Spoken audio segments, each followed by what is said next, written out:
ஏங்க எங்கே போயிட்டு வரீங்க அப்படின்னு கேட்டேன். எனக்கு வேண்டப்பட்ட ஒருத்தரை பார்த்து. ஆஸ்பத்திரிக்குன்னார். எந்த ஆஸ்பத்திரிக்குன்னே? மாட்டு ஆஸ்பத்திரிக்குன்னார். என்ன விஷயம்னே? மாமனாருக்கு உடம்பு சரியில்லை, அதுதான் மாட்டு ஆஸ்பத்திரிக்கு போயிட்டு வரேன்னார்.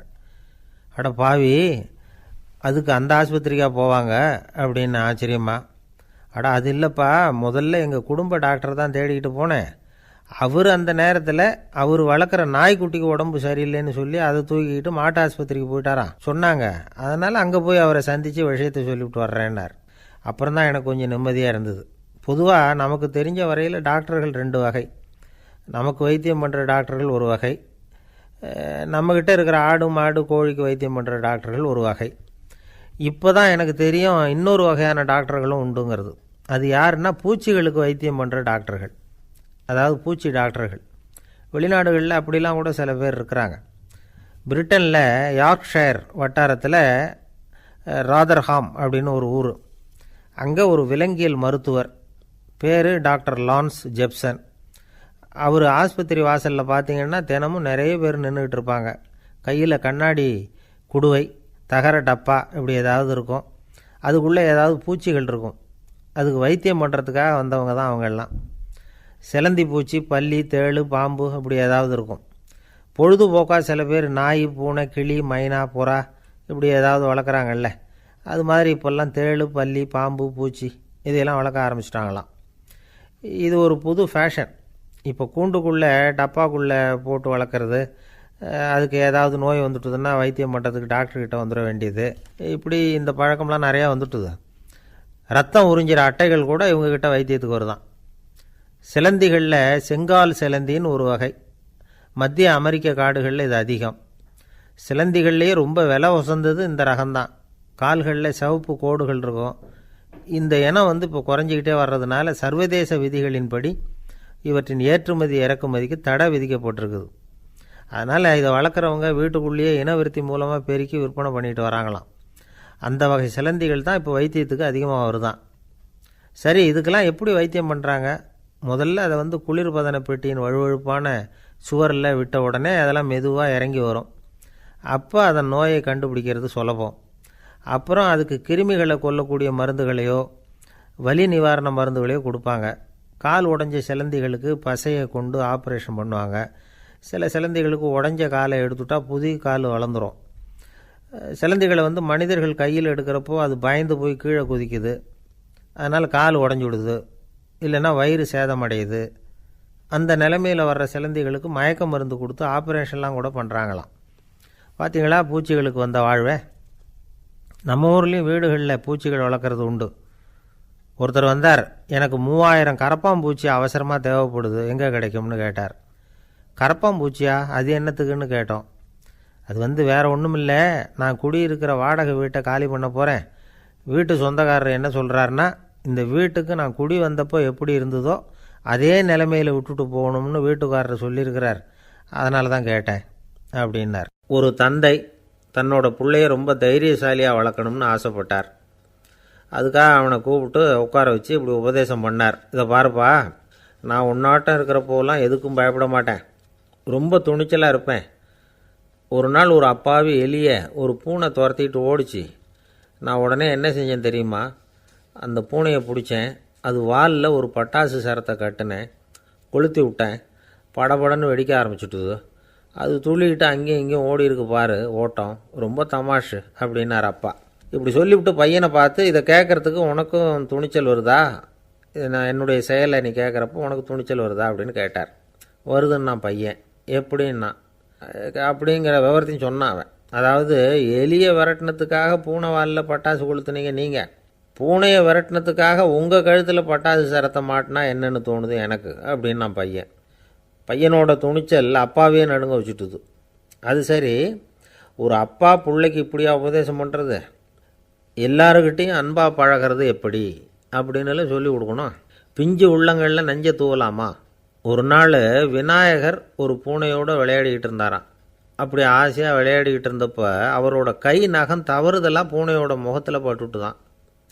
அது ஒரு சின்ன கீரலை உண்டாகி விட்டுது. அப்பா அவர் அதை ஒரு பெருசாக நினைக்கல. கொஞ்ச நேரத்துக்கு அப்புறம் விநாயகர் வீட்டுக்கு வந்தார். அவங்க அம்மா பார்வதி தேவியை பார்த்தார். பார்வதி தேவி கன்னத்தில் விரலால் கீறினது மாதிரி ஒரு அடையாளம் இருந்தது. விநாயகருக்கு அதிர்ச்சி, ஆச்சரியம். நம்ம அம்மா இந்த உலகத்துக்கே தாயார், அப்பேற்பட்ட அவங்க முகத்திலேயே கீறலை உண்டாக்கக்கூடியவங்க யாராக இருக்க முடியும் அப்படின்னு யோசனை பண்ணார். தாயே, உன்னுடைய கன்னத்தில் இந்த வடு எப்படிம்மா ஏற்பட்டதுன்னு கேட்டார்.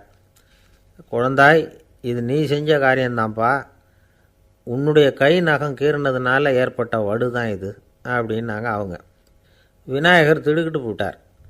எப்படிம்மா அது? நான் எந்த காலத்துலேயும் ஒன்று அப்படி கீறினதாக எனக்கு நினைவு இல்லையே அப்படின்னார். இன்னைக்கு காலையில் ஒரு பூனையை கீறினதை நீ மறந்துட்டியா அப்படின்னாங்க அந்த அம்மா. விநாயகர் திகைச்சு போய் நின்னார். பார்வதி தேவி சொன்னாங்க, இதை பார்ப்பா, இந்த உலகத்தில் இருக்கக்கூடிய எல்லா உயிர்கள்லேயும் நான் இருக்கிறேன். நான் தான் இந்த உலகமாக ஆகியிருக்கிறேன். ஆகையினால நீ யாரை துன்புறுத்தினாலும் அது உண்மையிலேயே என்ன துன்புறுத்தினதாக தான் வந்து முடியும் அப்படின்னாங்க. விநாயகர் மனசுக்குள்ளே ஒரு வெளிச்சம் ஏற்பட்டு தான். அதுக்கப்புறம் அவர் யாரையுமே கல்யாணம் பண்ணிக்காததுக்கு அதுதான் காரணமாக. இந்த உலகத்தில் எல்லாரையும், இங்கே இருக்கிற எல்லாத்தையும் தாயின் வடிவமாக அவர் பார்க்க ஆரம்பிச்சிட்டாராம். குருதேவர் ராமகிருஷ்ணர் இந்த கதையை எடுத்து சொல்லியிருக்கிறார். நபிகள் நாயகம் ஒரு தடவை ஒரு நாற்காலியில் உட்காந்து என்னமோ யோசனை பண்ணிகிட்டு இருந்திருக்கிறார். அப்போ அவரோட உடையில் ஒரு கீழ்ப்பகுதி தரையில் படிஞ்சு கிடந்திருக்குது. அங்கே விளையாடிக்கிட்டு இருந்த ஒரு பூனை அது மேலே வந்து படுத்து தூங்கி போச்சு. தொழுகை செய்ய வேண்டிய நேரம் வந்துட்டது. நபிகள் நாயகம் எழுந்திருக்க பார்த்தார். அப்போ தான் பூனை தன்னோட உடை மேலே படுத்து தூங்கிட்டு இருக்கிறது கண்ணில் படுது. பூனையோட தூக்கத்தை கலைக்க விரும்பல அவர். தன்னுடைய சகோதரியை கூப்பிட்டார். ஒரு கத்திரிக்கோள் எடுத்துகிட்டு வர சொன்னார். பூனை படுத்திருந்த உடைப்பகுதி மட்டும் இருக்குல்ல, அதை மட்டும் அதோட கத்திரிச்சு விட்டுட்டு அதுக்கப்புறம் அவர் எழுந்திரிச்சு தொழுகைக்கு போனாராம். அதாவது பிற உயிர்கள்கிட்ட எப்படி அன்பு காட்டணுங்கிறத பெரியவங்க எவ்வளவோ விதத்தில் நமக்கு எடுத்து காட்டியிருக்கிறாங்க. இருந்தாலும் எத்தனை பேர் மனசில் அதெல்லாம் உரைச்சிருக்குது. நாமளும் நம்ம ட்ரெஸ்ஸு மேலே ஒரு பூனை படுத்திருந்தா ஒரு கத்திரிக்கோலை தான் தேடுவோம், எடுத்துகிட்டு வர சொல்லுவோம். துணியை வெட்டுறதுக்கு பதிலாக இல்லை அதோட வாழை வெட்டினா என்ன அப்படின்னு தோணும். ஒரு ஆள் ரொம்ப பிரியமாக ஒரு பூனையை ஆற்றுல குளிப்பாட்டிக்கிட்டு இருந்தானா. எப்படி? அந்த பூனையை ஆற்று தண்ணியில் அமுக்கி அமுக்கி குளிப்பாட்டிக்கிட்டு இருக்கிறான். அந்த வழியாக போன பெரியவர் ஒருத்தர் இதை பார்த்தார். இதை பார்ப்பா, பூனையை அது மாதிரி ஆற்று தண்ணியில் அமுக்கி குளிப்பாட்டாத, மூச்சு திணறி செத்து போடும் அப்படின்னு அட்வைஸ் பண்ணார். நீ போய் அவன் வேலையை பார்த்துக்கிட்டு, எனக்கு எல்லாம் தெரியும்னா இவன். சரின்னு அவர் போயிட்டார். கொஞ்ச நேரம் கழித்து அவரே அந்த வழியாக திரும்பி வந்துக்கிட்டு இருந்தார். ஆற்றுல பூனையை குளிப்பாட்டிக்கிட்டு இருந்தவன் அழுதுகிட்டு உட்காந்துருக்கிறான். பக்கத்தில் அந்த பூனை செத்து கிடக்குது. இதை பார்த்தார் பெரியவர். நான் தான் அப்போவே சொன்னேனே அந்த பூனையை ஆற்றுல நினைக்காதேன்னு, அதை கேட்டிருந்தா அப்படி ஆயிருக்குமா அப்படின்னார். அந்த ஆள் கோபமாக இவரை முறைச்சி பார்த்தான். அட போய்யா, இந்த பூனை ஆற்றுல குளித்ததுனால ஒன்றும் செத்து போகல, குளித்ததுக்கப்புறம் அதோட உடம்பு ஈரமாக இருக்குதுன்னு அதை புழிஞ்சேன், அதனால தான் இப்படி ஆயிட்டுது அப்படின்னு நானாம். உலகத்தில் எது எதுக்கும் ஆராய்ச்சி கூடங்கள் இருக்குதுல்ல, அது மாதிரி தூக்கத்தை பற்றி ஆராய்ச்சி பண்ணுறதுக்கு ஒரு ஆராய்ச்சி கூடம் இருக்குது. அப்படி ஆராய்ச்சி பண்ணணும்னா அதுக்கு மூழ்கிக்கிட்டு இருக்கணும்ல. அதனால தான் அந்த ஆராய்ச்சி கூடம் இங்கே இல்லை. அமெரிக்காவில் பாஸ்டன் பல்கலைக்கழக மருத்துவமனையில் அது இருக்குது. அங்கே தூக்கத்தை பற்றி பலவிதமான ஆராய்ச்சிகள் பண்ணிகிட்டு இருக்கிறாங்க. அந்த ஆராய்ச்சி கூடத்தில் இயக்குனராக இருக்கிற ஒரு நிபுணர் அவர் என்ன சொல்கிறார் தெரியுமா? உங்களுக்கு தூக்கம் வரலையா, நீங்கள் நல்லா தூங்கிறதுக்கு தாராளமாக சில யோசனைகளை என்னால் சொல்ல முடியும் அப்படிங்கிறார். யோசனை தானே, காசா பணமாக கேட்டு வச்சுக்கலாமே. உணவு, மனநிலை, தூங்கும் இடத்தோட சூழ்நிலை, படுக்கைக்கு செல்கிறப்போ உள்ள பழக்க வழக்கங்கள், இது காரணமாக ஒருத்தருக்கு தூக்கம் வராமல் போகலாம். தூக்கம் வராததுக்கு இதுதான் காரணம்னா அதையெல்லாம் சுலபமாக கட்டுப்படுத்தலாங்கிறார் அவர். தூக்கத்தை வரவழைக்கக்கூடிய ஒரு நல்ல மருந்து உடற்பயிற்சி. ஆனால் ஒன்று, படுக்க போகிற நேரத்தில் இது மாதிரி உடற்பயிற்சிகள் எல்லாம் செய்யக்கூடாது. கொஞ்சம் முன்னாடி பகல்லையே இந்த பயிற்சிகளை செய்கிறது நல்லது. தூக்கம் வராமல் அவதிப்படுறவங்க பிற்பகல் நேரங்களில் காஃபி, டீ இது மாதிரி பானங்களை சாப்பிடக்கூடாது. மது அருந்துறது கூட தூக்கத்தை பாதிக்கும். வெது வெதுப்பான நீரில் குளிக்கிறது, தியானத்தில் ஈடுபடுறது, ஓய்வாக இருக்கிறது, படுக்கிறது, அதாவது படுக்கிறதுக்கு முன்னாடி ஒரு குவளை பால் சாப்பிட்றது, இதெல்லாம் தூக்கத்தை வரவழைக்கிறது ரொம்ப உதவியாக இருக்கும். இன்னொரு விஷயம் என்னென்னா, தூங்கி ஆகணுமேங்கிற கவலை வேண்டியதில்லை. அப்படி நினச்சி கவலைப்படுறதை விட்டுடணும். தூக்கம் வரலையா, உடனே படுக்கையை விட்டு எழுந்திருக்க வேண்டியது. வெளியில் வாங்க, வேறு ஏதாவது வேலையில் ஈடுபடுங்க, கொஞ்சம் நேரம் உலாவுங்க, அல்லது ஏதாவது ஒரு புஸ்தகத்தை எடுத்து படிங்க. களைப்பு ஏற்பட்டால் மறுபடியும் படுக்கைக்கு போங்க, தூக்கம் தானாக வந்துடும். ஒரு விஷயத்தை மட்டும் நல்லா ஞாபகத்தில் வச்சுக்கணும். படுக்கைக்கு போகிறப்போ உங்கள் மற்ற எல்லா பிரச்சனைகளையும் மறந்துடணும். அது எப்படி சார் முடியும்? அந்த நேரம் தானே எல்லா பிரச்சனையும் வரிசையாக ஞாபகத்துக்கு வருது அப்படின்னு நாம் நினைக்கலாம். ஆனால் பழக்கத்தில் அதை நாம் மாற்றிக்க முடியும். கொஞ்சம் முயற்சி பண்ணணும், அவ்வளோதான். இது எல்லாமே ஆராய்ச்சி பண்ணி பார்த்துட்டு அந்த நிபுணர் சொல்கிற கருத்து தான். இன்னொரு விஷயமும் அவர் சொல்கிறார். அது என்னென்னா, உடல் கோளாறு காரணமாக தூக்கம் வராமல் அவதிப்படுறவங்களுக்கெல்லாம் இந்த யோசனைகள் சரியாக வராது அப்படிங்கிறார். அதுக்கெல்லாம் மருத்துவ சிகிச்சை கொடுத்து தான் சரி பண்ணணும். சில பேருக்கு நடு ராத்திரியில் மூச்சு திணறல் ஏற்பட்டு தூக்கம் வராமல் போயிடும். ஊரெல்லாம் தூங்குறப்போ தான் மட்டும் தூங்காமல் மூழ்கிட்டு இருக்கிறது, ஊரெல்லாம் மூழ்கிட்டு இருக்கிறப்போ தான் மட்டும் தூங்குறது, இது மாதிரி கோளாறுகளால் சில பேர் பாதிக்கப்படலாம். காலு தசை முறுக்கிக்கிறதுனால சில பேருக்கு அடிக்கடி விழிப்பு வரலாம். மன அழற்சி காரணமாக சில பேருக்கு தூக்கம் வராது. இது மாதிரி கோளாறுகளுக்கெல்லாம் அதுக்கு தகுந்த மாதிரி சிகிச்சை கொடுத்து தான் சரி பண்ண வேண்டியிருக்கும். எந்த கோளாறும் இல்லாமல் தூக்கம் வரலைன்னா ஆரம்பத்தில் சொன்ன முறைகளை கடைப்பிடிச்சி பார்க்கலாம். தூக்கம் வந்ததுன்னா யோசனை சொன்ன அந்த நிபுணருக்கு நன்றி சொல்லலாம். ஒருத்தர், ஏன் சார் பஸ்ஸில் தூங்குறது கெட்ட பழக்கமானு கேட்டார். இல்லையே, நான் கூட பஸ்ஸில் போகிறப்ப தூங்கிட்டு தானே போவேன் அப்படின்னார் இன்னொருத்தர். அப்புறம் ஏன் என்ன டிரைவர் வேலை வேணாம்னு வீட்டுக்கு அனுப்பி வச்சுட்டாங்க அப்படின்னாராம் அவர். ஒருத்தரை பார்த்து உன்னுடைய நண்பர்கள் யார் அப்படின்னு ஒரு கேள்வி கேட்டு பாருங்க. கொஞ்சம் யோசித்து பதில் சொல்லுவாங்க. அவங்கக்கிட்டேயே உன்னுடைய எதிரிகள் யார் அப்படின்னு கேளுங்க, கடகடன்னு ஒப்பிச்சிருவாங்க. நம்ம மனசு இருக்க, அது எப்படின்னா, நம்ம நண்பர்களை விட எதிரிகளை அது நல்லா ஞாபகத்தில் வச்சுக்கும். இது ஒரு ஆச்சரியமான உண்மை. உங்களால் நண்பர்களை மறந்துட முடியும், ஆனால் எதிரிகளை மறந்துட முடியாது. இது ஒரு வேடிக்கையான நிலைமை தான். அழகான தருணங்களை நாம் ஏன் மறந்துடுறோம்? இது இயற்கை. ஏன்னா நம்ம மனசு மலர்களை கவனிக்கிறதில்ல, அதில் இருக்கிற முள்ளை தான் கவனிக்குது. தன்னை காயப்படுத்துகிற எதையும் அது உடனே கண்டுகொள்ளுது. ஒரு தெளிந்த சிந்தனை உடைய மனசு மிக அழகாக உள்ள எல்லாத்தையும் கவனிக்கும். அது நன்றியுடன் உணரக்கூடிய எல்லாத்தையும் பார்த்து குறிச்சிக்கும். இப்படிப்பட்டவங்க வாழ்க்கை இயல்பாகவே நல்லா அமையும். அது ரொம்ப அபூர்வம். மனசில் உள்ள ஒரு சிறிய அமைப்பை மாற்றுவதை பொறுத்து தான் இந்த விஷயம் அப்படிங்கிறார் ஓஷோ. ஒரு யூத கோவில் இருந்து தான், அது யூதர்களின் மடமாகவும் இருந்தது. அங்கே ஒரு தலைமை குரு, அவர் ரொம்ப கண்டிப்பானவர். அந்த கோவிலை ஒட்டி ஒரு தோட்டம். ஒரு நாள் காலையில் அந்த தோட்டத்தில் 2 இளம் யூதர்கள் நடந்து போய்கிட்டு இருக்கிறாங்க. காலையில் 1 மணி நேரம், மாலையில் 1 மணி நேரம் அவங்க அந்த தோட்டத்தில் நடக்கிறதுக்கு அனுமதி உண்டு. மற்ற நேரங்களில் அவங்க மத புத்தகங்களை படிக்கணும், பிற விதிமுறைகளை கடைபிடிக்கணும். அந்த 2 பேருமே தொடர்ந்து புகைப்பிடிக்கிற பழக்கம் உள்ளவங்க.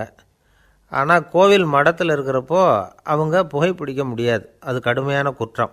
சரி, நாம் தோட்டத்தில் இருக்கிறப்போவாவது புகைப்பிடிக்கலாமா அப்படின்னு ஒரு ஆசை அவங்க 2 பேருக்குமே. இருந்தாலும் பயம். இப்படி கேட்டால் மதகுரு என்ன சொல்லுவாரோ அல்லது என்ன செய்வாரோங்கிற பயம். இப்படியே கொஞ்ச நாள் ஆச்சு. ஒரு நாள் அந்த 2 பேரில் ஒருத்தன் ரொம்ப கலங்கி போய் அந்த கோவிலிருந்து வெளியில் ஆனான். ஒரு ஆள் ராமகிருஷ்ணரை தேடி வந்தான். அவன் கையில் 1000 பொற்காசுகள் வச்சுருந்தான். அதை அவர்கிட்ட கொடுத்து இதை ஏற்றுக்கணும் அப்படின்னு ரொம்ப பணிவாக கேட்டுக்கிட்டான். அவர் பார்த்தார், இது எனக்கு தேவையில்லை, ஆனாலும் உன்னுடைய மனசை புண்படுத்துறதுக்கு நான் விரும்பலை, அதனால் நீ கொடுக்குறத வாங்கிக்கிறேன்னார். வாங்கிக்கிட்டார். அப்புறம் கேட்டார், இதை பாரு, இனிமேல் இதெல்லாம் என்னுடைய இது தானே அப்படின்னார். ஆமாம், அதையெல்லாம் நான் உங்களுக்கே கொடுத்துட்டேன்னா அவன். சரி, இப்போ நீ எனக்காக ஒரு காரியம் பண்ணணும்னார். என்ன செய்யணும்னு சொல்லுங்கன்னா, இந்த நாணயங்களையெல்லாம் எடுத்துக்கிட்டு போய் கங்கை நதியில் எரிஞ்சுட்டு வா அப்படின்னார். இவனுக்கு அதிர்ச்சியாக போச்சு. என்ன பண்ணுறது? இனிமேல் அது முடியாதுன்னு சொல்ல முடியாது. ஏன்னா அந்த நாணயங்களையெல்லாம் அவருக்கே கொடுத்துட்டான். இனிமேல் அதெல்லாம் இவனுடையது இல்லை. பேசாமல் அவ்வளோவே அள்ளிக்கிட்டு ஆத்தங்கரைக்கு போனான். போனவன் ரொம்ப நேரம் திரும்பியே வரல. ராமகிருஷ்ணருக்கு சந்தேகம், என்ன ஆச்சு அந்த மனுஷனுக்கு? காசுகளோடு அந்த கங்கையில் குதிச்சுட்டானா? போகும்பொழுதே ஒரு மாதிரியாக தான் போனான், போய் என்னன்னு பார்த்துட்டு வாங்க அப்படின்னார். அங்கே இருந்த ஒருத்தர் ஓடி போய் பார்த்தார். அவர் போய் பார்க்கும்பொழுது அவன் அங்கேயே இருந்தான். அதுக்கப்புறம் அவர் திரும்பி வந்தார். வந்து விவரத்தை சொன்னார். அதாவது அவன் கங்கை கரையில் உட்காந்துக்கிட்டு ஒவ்வொரு நாணயமாக 1 2ன்னு எண்ணி எண்ணி வீசிக்கிட்டு இருக்கிறான். அவனை சுற்றி ஒரு கும்பல் நின்றுக்கிட்டு அவனை தடுத்துக்கிட்டு இருக்குது அப்படின்னு விவரத்தை சொன்னார் போயிட்டு வந்தவர். இதை கேட்டதும் ராமகிருஷ்ணரே புறப்பட்டு அங்கே போனாராம். என்ன இப்படி பண்ணிகிட்ருக்கிற? நான் உன்னை அந்த நாணயங்களை கங்கையில் வீசி எறிய சொன்னேன், நீ ஏன் அதை எண்ணிக்கிட்டு இருக்கிற அப்படின்னார். பழக்கம்தான் காரணம். நான் ஒவ்வொரு நாளும் ஒவ்வொன்றா சேமித்து வச்சேன். இன்றைக்கி என்கிட்ட நிறைய இருக்குது. உங்களுக்கு ஒரு 1000 நாணயங்களை கொடுக்கணுங்கிறது என்னோடய ஆசை அப்படின்னா. இப்போ ராமகிருஷ்ணர் சொன்னார், ஒரே நேரத்தில் எல்லாத்தையும் சம்பாதிச்சிருந்தா நீ எண்ணுறது பொருத்தமாக இருக்கும். எல்லாத்தையும் இழக்கும்போது ஒவ்வொன்றா எண்ணிக்கிட்டு இழக்கிறதுங்கிறது சரியான செயல் இல்லை. அதனால் ஒரே தடவையாக எல்லாத்தையும் தூக்கி எறிஞ்சிடும் அப்படின்னார். இது இழப்பது அப்படிங்கிற ஒரு உயர்ந்த நிலை. இதை நாம் யதார்த்த வாழ்க்கையில் சம்மந்தப்படுத்தி பார்த்து குழப்பிக்கிட்டு இருக்கக்கூடாது. இழக்கிறேன்னு சொல்லிக்கிட்டு இருக்கிற காசையெல்லாம் ஆற்றுலையும் குளத்துலையும் கொண்டு போய் எரிஞ்சிட்டு வாங்க அப்படின்னு உபதேசம் பண்ணுறதாக யாரும் நினச்சிடக்கூடாது. இதில் நாம் புரிஞ்சிக்க வேண்டியது என்னென்னா, எதையாவது ஒன்றை இன்னொருத்தருக்கு கொடுக்கணும் அப்படின்னு விருப்பப்பட்டால் அதை மனப்பூர்வமாக கொடுத்துட்டு அதையே நினச்சிக்கிட்டு இருக்கக்கூடாது. நம்மால் ஒருத்தர் ஒரு 100 ரூபா நோட்டை தன்னுடைய நண்பர் ஒருத்தர்கிட்ட கொடுத்து, இது உனக்கு தான் வச்சுக்கோ அப்படின்னார். அவர் பார்த்தார், இது இனிமேல் எனக்கு தானே சொந்தம் அப்படின்னார். ஆமான்னார் அவர். அப்படின்னா எனக்காக நீ ஒரு உதவி செய்யணும்னார். சொல்லுங்கள் செய்கிறேன்னார் அவர். இந்த 100 ரூபா நோட்டை தீ வச்சு கொளுத்தி விடுன்னார். இவர் அதிர்ச்சியாகி அவரை பார்த்தார். இப்போ அவர் சொன்னார், நீ எனக்கு அன்பாக கொடுத்தது இது, இந்த நோட்டு கள்ள நோட்டுங்கிறது எனக்கு முன்னாடியே தெரியும், சீக்கிரம் கொளுத்தி விடு, அதுதான் நம்ம 2 பேருக்குமே நல்லது அப்படின்னாராம் அவர். வயிறு பசிக்குதேங்கிறது சிலரோட கவலை, வயிறு பசிக்க மாட்டேங்குதே அப்படிங்கிறது சில பேரோட கவலை. 2 விதமான கவலைக்கும் வயிறு தான் காரணமாக இருக்குது. வயிறு பசிச்சதுன்னா அது இயற்கை, வயிறு பசிக்கலைன்னா அது வியாதி. ஆனால் பசியையும் நாம் பசிப்பிணி அப்படின்னு தான் சொல்லுவோம். என்ன காரணம்? வியாதியை போக்க வேண்டியது எவ்வளவு முக்கியமோ அதை விட முக்கியம் பசியை போக்க வேண்டியது. ஒரு சமுதாயத்தில் பசிப்பிணியே இருக்கக்கூடாது, அதுதான் நல்ல சமுதாயம். பசியை போக்கணும்னா சாப்பாடு போடணும், பசியின்மையை போகணும்னா வைத்தியம்தான் பண்ணணும். இது சம்பந்தமாக எவ்வளவோ ஆராய்ச்சிகள் நடக்குது, நிறைய மருந்து கண்டுபிடிச்சிருக்கிறாங்க. நம்ம உடம்பில் பசியை தூண்டக்கூடிய பகுதி எது, இதை முதல்ல தெரிஞ்சுக்கணும் இல்லையா? நாம் சாப்பிட்ற ஆகாரம் செரிக்கிறதுக்கு எது காரணம் தெரியுமா? நம்ம மூளையோட பின்பகுதி தான் அதுக்கு காரணமாக இருக்குதாம். மூளையின் பின்பகுதியில் நரம்பு செல்களால் ஆன 2 வகையான ஆரக்சின்கள் தான் பசியை உண்டாக்குது அப்படின்னு கண்டுபிடிச்சிருக்கிறாங்க. 2 ஆய்வாளர்கள் இதை கண்டுபிடிச்சிருக்காங்க. அவங்க 2 பேரும் டெக்சாஸ் பல்கலைக்கழகத்தில் ஹார்வர்டு ஹக்ஸ் மருத்துவ கல்வி நிலையத்தில் பணிபுரிகிறவங்களாம். உண்பது தேவைங்கிறது உணரப்படும் போது மூளையின் அந்த குறிப்பிட்ட பகுதி ஆரக்சின் அப்படிங்கிற ஹார்மோன்களை சுரக்கும், அது பசி உணர்வை தூண்டும் அப்படிங்கிறது தான் அந்த ஆய்வாளர்களின் கண்டுபிடிப்பு. இந்த ஆரக்சின் வேறு சில உயிரினங்கள்லேயும் உண்டு. இப்போ எலிகளில் கூட இது இருக்குது.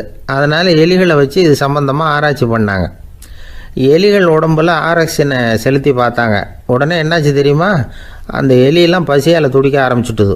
எதையாவது தின்னு பசியை தீர்த்தா போதுங்கிற அளவுக்கு அந்த எலிகள்லாம் அல்லாட ஆரம்பிச்சுட்டுது. இயல்பாக சாதாரணமாக அந்த எலிகள் எவ்வளவு சாப்பிடுமோ அது மாதிரி 8 முதல் 10 மடங்கு அதிகமான ஆகாரத்தை 1 மணி நேரத்துக்குள்ளே சாப்பிட்டு தீர்த்துட்டு தான். சில எலிகளின் மூளையில் இந்த ஆரக்சின் அளவை கட்டுப்படுத்தி பார்த்துருக்குறாங்க. உடனே என்னாச்சு தெரியுமா? அதெல்லாம் சாப்பாட்டை கண்டா முகத்தை திருப்பிட்டு போக ஆரம்பிச்சுட்டு தான். அந்த எலிகளுக்கு பசி எடுக்கலையாம். இந்த ஆராய்ச்சியின் அடிப்படையில் பசியை எடுக்காமல் இருக்கிற மனிதர்களுக்கும் பசியை தூண்ட முடியும் அப்படின்னு சொல்லி ஆராய்ச்சியாளர்கள் தெரிவிச்சிருக்கிறாங்க.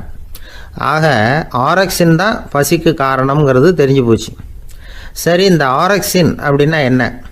அது ஒரு கிரேக்க சொல், அதுக்கு பசின்னு அர்த்தம். நம்ம ஆளுங்களுக்கெல்லாம் பசியை தூண்டுறதுக்கு மருந்து தேவையில்லை, பசியை குறைக்கிறதுக்கு தான் மருந்து தேவை. ஒரு அம்மா டாக்டரை தேடி வந்தாங்களாம். டாக்டர், எங்கள் வீட்டுக்காரருக்கு திடீர்னு அகோர பசி, நிறைய சமைச்சு போடுறேன், அவ்வளவையும் சாப்பிட்டுட்டு கீழே கிடக்கிற குப்பை கூலங்களையும் எடுத்து சாப்பிட ஆரம்பிச்சுட்றார், என்னன்னு கவனித்து பாருங்கள் அப்படின்னாங்களாம்.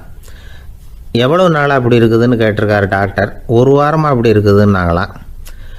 இவ்வளவு நாளாக ஏன் சும்மா இருந்தீங்க, ஆரம்பத்திலே இங்கே அழைச்சிட்டு வர வேண்டியது தானே அப்படின்னாரான் டாக்டர். அது ஒன்றும் இல்லை டாக்டர், வீடு பூரா சுத்தமாகட்டுமேன்னு பார்த்துக்கிட்டு இருந்தேன் அப்படின்னாங்களாம் அந்த அம்மா. அளவுக்கு மிஞ்சினால் அமிர்தமும் நஞ்சு அப்படின்னு சொல்லுவாங்க. அது உண்மைதான். ஒருத்தருக்கு அளவுக்கு மீறிய புகழ் வந்துட்டுதுன்னு வச்சுங்க, அது கூட ஆபத்தாக போயிடுறது உண்டு. பழங்காலத்துல எல்லாம் கிரேக்க தேசத்தில் ஒரு பழக்கம் உண்டாம்.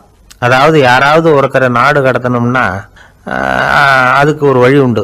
அதாவது ஒருத்தரை நாடு கடத்தணும்னு மக்கள் விரும்புகிறாங்கன்னு வச்சுங்களேன், அவர் பேரை ஒரு மண்பாண்ட ஓட்டுச்சில்லில் எழுதி அதை ஒரு குறிப்பிட்ட பொது இடத்துல போட்டுற வேண்டியது, அவ்வளவுதான். இது மாதிரி பல பேர் போட்டுக்கிட்டே இருப்பாங்க, எல்லாம் அப்படியே குவிஞ்சு போயிடும். அந்த ஓட்டாஞ்சில்லு குவியலில் யாருடைய பேர் அதிகமாக இருக்குதோ அந்த நபரை ஒரு 10 ஆண்டுகள் நாடு கடத்தி விடுவாங்க. இது அந்த ஊர் வழக்கமாக. ஒரு நாள் அந்த குவியலுக்கு பக்கத்தில் ஒரு ஆள் நின்றுக்கிட்டு இருக்கிறான். அவன் கையில் ஒரு ஓட்டாஞ்சில்லு வச்சிருக்கிறான். அதில் யாரோட பேரையோ எழுதணும், எழுதி அந்த இடத்துல போடணுங்கிறது அவன் ஆசை. ஆனால் அவன் படிக்காதவன், அதனால் எழுத தெரியல. யாராவது அந்த வழியாக வர்றாங்களான்னு பார்த்துக்கிட்டே நின்றுக்கிட்டு இருந்தான். ஒரு பெரியவர் வந்துக்கிட்டு இருந்தார். அவர்கிட்ட ஓடினான்.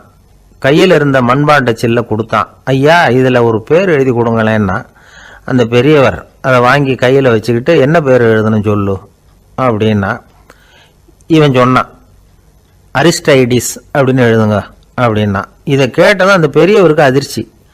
ஏன்னா அவர் தான் அரிஸ்டைடிஸ், தத்துவ மேதை அரிஸ்டைடிஸ் அவர். இருந்தாலும் நான் தான் அதுங்கிறத காட்டிக்காம அந்த ஆளுகிட்ட கேட்டார். அது சரிப்பா, அரிஸ்டைடிஸ்ங்கிற பேரை எழுத சொல்கிற, அவர் உனக்கு என்ன கெடுதல் பண்ணார், அவர் பேரை இதில் எழுத சொல்கிறியே அப்படின்னு கேட்டிருக்கார். அதுக்கு இவன் சொன்னானா, அவர் எனக்கு எந்த கெடுதலும் பண்ணலை, அவரை நான் பார்த்தது கூட இல்லை அப்படின்ட்டுருக்கான். அப்புறம் எதுக்காக அவரை நாடு கடத்தணும்னு நீ ஆசைப்படுற அப்படின்னு கேட்டிருக்கார். இப்போ அந்த ஆள் சொல்கிறான், அரிஸ்டைடஸை பற்றி எல்லாரும் பேசுகிறாங்க, அவர் ரொம்ப நல்லவர், அவர் ஒரு பெரிய அறிவாளிங்கிறாங்க, அவர் ஒரு பெரிய வள்ளல், பேரறிஞர், இப்படி எல்லாரும் சொல்கிறத கேட்டு கேட்டு எனக்கு ரொம்ப அழுத்து போயிட்டுது, அதனால தான் வெறுப்பாயிட்டேன் அப்படின்னு நானும். இதிலேருந்து என்ன தெரியுது, நாம் நல்லவனாக இருக்கிறதுல ஒன்றும் இடைஞ்சல் இல்லை. ஆனால் நம்மளை நல்லவன் நல்லவன் எல்லாரும் சொல்ல ஆரம்பிச்சிட்டாங்கன்னு வச்சுக்கோங்க, அப்போ இடைஞ்சல் ஆரம்பம்னு அர்த்தம். எதுவுமே அளவுக்கு மிஞ்சி போகாமல் பார்த்துக்க வேண்டியது ரொம்ப அவசியம். அளவுக்கு அதிகமாக ஆசைப்படாதவங்களில் ஆப்ரஹாம் லிங்கனும் ஒருத்தரான். அவர் ஒரு தடவை தன்னுடைய நண்பர்கள்கிட்ட பேசிக்கிட்டு இருந்தாராம். ஒருத்தர் கேட்டிருக்கார், ஒரு மனுஷனுக்கு கால்கள் எவ்வளோ உயரம் இருக்கணும் அப்படின்னு கேட்டாராம். இதுக்கு ஆப்ரஹாம் லிங்கன் சொன்னாராம், அது என்ன, இடுப்புலேருந்து தரையை தொடுற அளவுக்கு உயரம் இருந்தால் போதும் அப்படின்னாராம். எது ரொம்பவும் கஷ்டமான காரியம் அப்படின்னு கேட்டார் ஒருத்தர். ஒருத்தருக்கு ஒருத்தர் சண்டை போடாமல் இருக்கிறது தான் ரொம்ப கஷ்டமான காரியம் அப்படின்னு தோணுது. ஒரு நாட்டுக்கும் இன்னொரு நாட்டுக்கும் சண்டை, நாட்டுக்குள்ளேயே ஒரு குரூப்புக்கும் இன்னொரு குரூப்புக்கும் சண்டை. ஏன் சண்டை போட்டுக்கிறீங்கன்னு கேட்டு பாருங்கள். நாங்கள் சமாதானத்துக்காக தான் சண்டை போட்டுக்கிறோம் அப்படிம்பாங்க. வாழறதுக்காக பிறந்த மனுஷன் லட்சியத்துக்காக உயிரை விட தயார் அப்படின்னு சொல்லிகிட்டு இருப்பான். அப்படி உயிரை விடுறவங்கள நாமளும் பாராட்டுவோம். ஆனால் ஒன்றுமில்லாத விஷயங்களுக்கெல்லாம் சண்டை போடுறவங்களெல்லாம், அப்படிப்பட்டவங்களையும் சரி உயிரை விடுறவங்களையும் சரி என்னென்னு சொல்கிறது, யுத்தங்களாலேயும் சண்டைகளாலேயும் நாம் அடையிறது என்னங்கிறது ஒரு பக்கம் இருக்கட்டும், இழக்கிறது என்ன தெரியுமா, ஏராளமான உயிர்கள். ரத்தம் சிந்துறதுக்கு நான் தயார் அப்படின்னு மார்தட்டி சொல்லலாம். ஆனால் ரத்தம் சிந்தினா உயிர் காத்துக்கிட்டு இருக்க தயார் இல்லை. அதாவது உயிர் நமக்காக காத்துக்கிட்டு இருக்க தயார் இல்லை. இழக்கிற ரத்தத்தை ஈடு கட்டினா தான் உயிரை காப்பாற்ற முடியும். அதனால் இது சம்மந்தமாக ஆராய்ச்சி செய்கிற கட்டாயம் ஏற்பட்டு போச்சு. அதோட விளைவாக புதுசாக ஒன்றை கண்டுபிடிச்சிருக்கிறாங்க. அதுதான் செயற்கை ரத்த பொடி. இப்போ இந்த திடீர் சாம்பார் பொடி, திடீர் ரசப்பொடி, திடீர் காப்பி பொடி இப்படிலாம் சொல்கிறோம்ல, அது மாதிரி இது திடீர் ரத்த பொடி. இஸ்ரேல் ஒரு சின்ன நாடு, மக்கள் தொகை குறைச்சல், அதோட போர்கள் வேறு. அதனால் காயம்பட்டவங்களை காப்பாற்றியே தீர வேண்டிய கட்டாயம். காப்பாற்றணும்னா ரத்த இழப்பை தடுக்கணும். அப்படின்னா உடனடியாக புது ரத்தம் செலுத்தி ஆகணும். திடீர்னு ரத்தம் வேணும்னா எங்கே போகிறது? அதுவும் கிடைக்கிற ரத்தம் சேர்கிற குரூப்பாக இருக்கணும். ஒரு வேடிக்கை பார்த்தீங்களா, நான் வேறு குரூப்பு நீ வேறு குரூப்புன்னு இவன் சண்டை போடுறான். இதில் அடிபட்டவனுக்கு ரத்தம் கொடுக்க போனால் அதுலேயும் அது வேறு வேறு குரூப்பாக இருக்குது. அது ரத்தமும் வேறு வேறு குரூப்புன்னு சொல்லிகிட்டு இருக்குது. எந்த குரூப்பு ரத்தம் வேணும், அது உடனடியாக கிடைக்கலன்னா என்ன பண்ணுறது? இப்படிப்பட்ட கஷ்டம்லாம் நமக்கு வந்துடுது. இதுக்காக தான் விஞ்ஞானிகள் இந்த ரத்த பொடியை கண்டுபிடிச்சிருக்கிறாங்க. அதாவது ஒரு ஆள் அடிபட்டு போட்டான்னு வச்சுங்களேன், அவனுக்கு ரத்தம் கிடைக்கல, உடனே என்ன பண்ணலாம், இந்த சுத்தப்படுத்தப்பட்ட தண்ணீரை கொஞ்சம் எடுத்துக்க வேண்டியது, அதில் இந்த ரத்த பொடியை கரைக்க வேண்டியது. இப்போ இந்த செயற்கை ரத்தம் தயாராகிட்டுது. இதை அந்த ஆள் உடம்புல ஏற்றி விட்ற வேண்டியது. இயற்கையாக நம்ம உடம்பில் இருக்கிற ரத்தம் என்னென்ன வேலை செய்யுதோ அதே வேலையை இதுவும் செய்யும். அதாவது ஆக்சிஜனை உடம்புல எல்லா இடத்துக்கும் எடுத்துகிட்டு போகுது. அந்த வேலையை இந்த செயற்கை ரத்தமும் செஞ்சுருது. ஆனால் ஒரு விஷயம், இந்த செயற்கை ரத்தம் ஒரு அவசரத்துக்கு தான் உபயோகப்படுத்தலாம், ஒரு முதல் உதவி மாதிரி. அதை அப்படியே நிரந்தரமாக விட்டுற முடியாது. பின்னாடி தேவையான குரூப்பு உண்மையான ரத்தம் கிடைச்ச உடனே அதை செலுத்திக்கணும். உண்மையான ரத்தத்தை 20லேருந்து 40 நாள் வரைக்கும் தான் பாதுகாக்க முடியும். அதுவும் குளிர்பதன பெட்டியில். அதுக்குள்ளே உபயோகப்படுத்தலைன்னா அது வீணாக போயிடும். இந்த ரத்த பொடி அப்படி இல்லை, எவ்வளோ நாள் வேணும்னாலும் அப்படியே வச்சுருக்கலாம். குளிர்பதன பெட்டியும் தேவையில்லை. ஆனால் ஒன்று, இது தண்ணியில் கலந்து செயற்கை ரத்தமாக ஆக்கிவிட்டா அதோட வலு 72 மணி நேரம் தான், அதாவது 3 நாள். அதுக்குள்ளே அந்த ஆசாமியை எங்கேயாவது ஆஸ்பத்திரிக்கு தூக்கிட்டு போய் உண்மையான ரத்தத்தை கொடுத்துடணும். சண்டையில் அடிபடுறவங்க, சாலை விபத்தில் அடிபடுறவங்க, இவங்களுக்கெல்லாம் அவசரத்துக்கு கை கொடுத்து உதவுறது இந்த செயற்கை ரத்த பொடி. அதுக்கப்புறம் நாம் கொடுக்குற ரத்தம் தான் அவங்கள காப்பாற்றணும். இன்றைக்கி ரத்தத்தை தானமாக கொடுக்க தயாராக இருக்கிற நல்ல உள்ளங்கள் ஏராளம். எவ்வளவு ஆக்சிடெண்ட்டு, ஆப்ரேஷன், இதில் சம்மந்தப்பட்டவங்களை காப்பாற்றுறது நாம் தானமாக கொடுக்குற ரத்தம் தானே. ஒரு ஆக்சிடெண்ட்டு, ஒரு ஸ்கூட்டர் ஒரு ஆள் மேலே மோதி விட்டுது, பார்த்து வரக்கூடாதா அப்படின்னு அந்த ஆள், நீ தான் பார்த்து நடக்கணும், ஏன்னா 20 வருஷமாக நான் அந்த ஸ்கூட்டரை ஓட்டிகிட்டு இருக்கிறேன் அப்படின்னு நானா இவன். இதுக்கு அவன் சொன்னானா, நீ தான் பார்த்து ஓட்டணும், ஏன்னா 40 வருஷமாக நான் இப்படி நடந்துக்கிட்டு இருக்கிறேன் அப்படின்னு நானா. அந்த மரத்தின் உச்சியில் ஒரு பறவை கூடு, ஏதோ ஒரு பறவை கூடு கட்டியிருந்தது. அது என்ன பறவைன்னா ராஜாளி. ஒரு குரங்கு அந்த மரத்து கிளையில தாவி தாவி குதிச்சுக்கிட்டு இருந்தது. அப்போ இந்த கூட்டில் இருந்த முட்டை அது கண்ணில் போட்டுவிட்டுது. அதுக்கப்புறம் அது சும்மா இருக்குமா, விளையாட்டாக ஒரு முட்டையை எடுத்தது, மரத்தை விட்டு கீழே இறங்குச்சு. கீழே ஒரு குப்பை மேட்டில் ஒரு கோழி சில முட்டைகளை அது பாட்டுக்கு இட்டு வச்சிருந்தது. குரங்கு தன் கையில் இருந்த ராஜாளி பறவையோட முட்டையை அந்த கோழி முட்டைகளோட சேர்த்து போட்டுட்டு போயிட்டுது. கோழி வந்தது, பார்த்தது, அதுக்கு ஒன்றும் வித்தியாசம் புரியல. தன்னுடைய முட்டைகளோடு சேர்த்து அந்த ராஜாளி முட்டையையும் சேர்த்து அடைகாத்துது. கொஞ்ச நாளில் குஞ்சுகள்லாம் பொரிச்சுது, எல்லாம் முட்டையை விட்டு வெளியில் வந்தது. ராஜாளி பறவையோட குஞ்சு அந்த கோழி குஞ்சுகளோடவே சேர்ந்து வளர்ந்தது. மற்ற கோழி குஞ்சுகள் போலவே இதுவும் குப்பையை கிளறிச்சு புழு பூச்சிகளை சாப்பிட்டுது. காக்கைகள் தாக்கிறதுக்கு வந்ததுன்னா மற்ற கோழி குஞ்சுகள் மாதிரியே இதுவும் பயந்து போய் தாய் கோழியின் சிறகுகளுக்கு உள்ளே ஒளிஞ்சிக்கும். இப்படியே கொஞ்ச காலம் போச்சு. குஞ்சுகள்லாம் வளர்ந்து பெருசாகிட்டுது. சிலது சேவல்களாச்சு, சிலது கோழிகளாச்சு. அந்த ஒன்று மட்டும் ராஜாளி ஆச்சு. ஆனால் ஒரு விஷயம், தான் ஒரு ராஜாளிங்கிறது அந்த பறவைக்கு தெரியாது. தன்னையும் ஒரு கோழின்னே அது நினச்சிக்கிட்டு இருக்கு. அப்படி நினச்சிக்கிட்டு குப்பை மேட்டை கிளறிக்கிட்டு இருக்கு. ஒரு நாள் சாயந்தர நேரம் இந்த ராஜாளி பறவை கீழே அது பாட்டுக்கு வழக்கம் போல் குப்பையை கிளறிக்கிட்டு இருக்குது. அப்போ அண்ணாந்து பார்க்குது. வானத்தில் உயரத்தில் கூட்டமாக ராஜாளி பறவைகள் உல்லாசமாக வட்டம் அடித்து பறந்துக்கிட்டு இருக்கு. அதே இது பார்க்குது. இதுக்கு மனசுக்குள்ளே ஏக்கமாக போச்சான். அப்போது இதுக்கு ஆண்டவன் பேரில் கோபம் வந்துதான். ஆண்டவனுக்கு என் பேரில் ஏன் இந்த ஓர வஞ்சனை, என்னையும் ஒரு ராஜாளியாக படைச்சிருந்தா நானும் கூட இந்நேரம் ஆகாயத்தில் உல்லாசமாக பறந்துக்கிட்டு இருப்பேனே அப்படின்னு நினச்சி வருத்தப்பட்டுதான். இது வேடிக்கையாக இருக்குல்ல. ஒரு வகையில் பார்த்தா நாம் கூட இந்த ராஜாளி பறவை மாதிரி தான் வாழ்ந்துக்கிட்டு இருக்கோம் அப்படிங்கிறார் ஒரு உளவியல் நிபுணர். நம்மால் எவ்வளவு வேலை செய்ய முடியும் அப்படின்னு நாம் நினச்சிக்கிட்டு இருக்கிறோமோ அதை விட பல மடங்கு நம்மால் வேலை செய்ய முடியுமா, பல மடங்கு வேகமாகவும் வேலை செய்ய முடியும் அப்படிங்கிறார் அவர். நம்முடைய முழுமையான பலம் என்னங்கிறது நமக்கே தெரியறதில்ல, அதுதான் கஷ்டம். நம்முடைய பலம் தெரியாததுனால தான் நாம் எதுக்கு எடுத்தாலும் பயந்துக்கிட்டு இருக்கிறோம். ஒரு ஆள் இருந்தான், அவனுக்கு எப்படின்னா கோழியை கண்டா பயப்படுவான். ஏன் கோழியை கண்டா பயம்னா, அவனுக்கு மனசுக்குள்ள தான் ஒரு புழுன்னு நினைப்பு. தன்னை ஒரு புழுவாக நினைக்கும் பொழுது, புழுன்னா கோழி கொத்துமில்ல, அதனால கோழியை கண்டு பயப்பட ஆரம்பிச்சிட்டான். இவன் நடுங்கிடுவான். எதிரில் கோழி வந்ததுன்னா உடம்பு பூரா நடுங்க ஆரம்பிச்சிடும். வீட்டில் இருக்கிறவங்க பார்த்தாங்க. இவனை அழைச்சிட்டு போய் ஒரு மனநோய் மருத்துவமனையில் சேர்த்துட்டாங்க. அங்கே உள்ள டாக்டர் இவருக்கு சிகிச்சையெல்லாம் கொடுத்தார். ஒரு வாரம் இவனை தங்க வச்சு வேண்டிய சிகிச்சையெல்லாம் கொடுத்து மன ரீதியாக அவனை மாற்றி, சரி இனிமேல் நீ வீட்டுக்கு போகலாம்னு சொல்லி அனுப்பி வச்சார். வீட்டுக்கு புறப்பட்டான். அப்போ சொன்னார், இதை பாருப்பா, நீ வீட்டுக்கு போகலாம், நேராக வீட்டுக்கு போ, நல்லா ஞாபகம் வச்சுக்கோ, இனிமே நீ ஒரு புழு கிடையாது, மனுஷன். தைரியமா புறப்படு, போயிட்டு வா அப்படின்னு சொல்லி வழி அனுப்பி வச்சார். சரிங்க டாக்டர்னு சொல்லிவிட்டு இவன் புறப்பட்டு போனான். பாதி வழி போயிருப்பான். லேசா நிமிர்ந்து பார்க்கறான், எதிரில் ஒரு கோழி வந்துகிட்டு இருக்கு. அது பாட்டுக்கு சாதாரணமா நடந்து வந்துகிட்டு இருந்தது. அவ்வளவுதான், இவன் உடம்பு கிடுகிடுன்னு ஆட ஆரம்பிச்சுட்டுது. திரும்பி ஓடி வந்துட்டான். டாக்டர் கேட்டார், ஏன்பா திரும்பி ஓடி வந்துட்டேன்னு. பாதி தூரம் போயிட்டேன் டாக்டர், எதிரில் ஒரு கோழி வந்துகிட்டு இருக்குது, அதான் பயமா இருந்தது, வந்துட்டேன்னா. டாக்டருக்கு ஒரு மாதிரி ஆயிடுது. அவர் சொன்னார், இதை பாருப்பா, நான் தான் சொன்னேனே, நீ ஒரு புழு இல்லை, மனுஷன். இனிமே நீ புழு கிடையாது, நீ ஒரு மனுஷன். நீ ஒரு புழு இல்லைங்கிறது இன்னமும் உனக்கு புரியலையா அப்படின்னார் டாக்டர். நான் புழு இல்லைங்கிறது எனக்கு தெரிஞ்சுட்டுது டாக்டர், இது அந்த கோழிக்கு தெரியுமான்னு தெரியலையே அப்படின்னா. இவெல்லாம் எந்த காலத்துல மாறுறது? அதனால வாழ்க்கையில வெற்றி பெறணும் அப்படின்னு நினைக்கிறவங்க யாரா இருந்தாலும் தன்னுடைய பலம் என்ன அப்படிங்கிறத முதல்ல புரிஞ்சுக்கணும். தன்னுடைய